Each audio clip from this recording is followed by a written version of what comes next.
محمد نبی لا هم د نړیوال جام پړه پر ګلبدین نایب ور اړوي.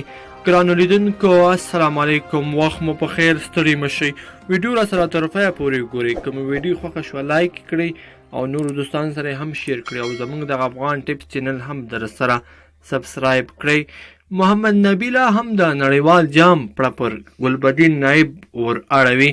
محمد نبی ګلبدین په ټول ژوند کې لوبډل مشري نه وکړي، هغه به څنګه لوبډله مخته وړې وای.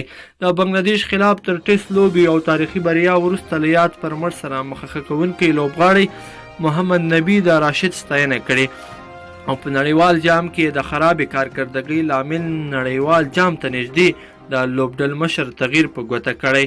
د افغانستان کرکټ بورډ په اپریل میاشت کې اصغر افغان له لوبډل مشرۍ څخه لرې او پر ځای د یو ورځنیو لوبو ته ګلبدین نایب، شل اوریزو ته راشد خان او ټیسټ لوبې ته رحمت شاه د لوبډلې مشر په توګه وټاکل. افغانستان د 2019 کال د یو ورځنیو لوبو په نړیوال جام کې د ګلبدین نایب په لوبډلې مشرۍ خپلې 9 واړه لوبې بایلودې چې ورسره سم په لوبډلې مشر انتقادونه زیات شول.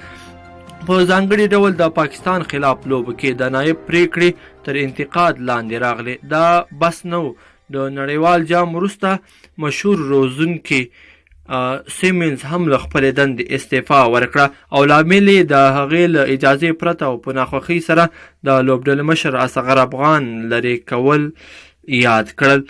محمد نبی د دوشنبې پر ورځ په خپله مرکه کې ویلي دي دا هر څه د لوبډلې د ترکیب اړوند دي. نړیوال جام ته د بورډ غړو لوبډلو مشر تغییر کړ، ځکه نو د لوبډلې ترکیب ښه نه و. د راشد په لوبډلو مشرۍ کې زه او اصغر افغان د هغه راشد خان ملاتړ کوو، هغه هم دندې ته ادامه ورکوي. ګرانو لیدونکو دا وه زموږ نننۍ ویډیو که خوښ شوې مې در سره لایک کړئ او نورو دوستانو سره هم شیر کړئ. مننه.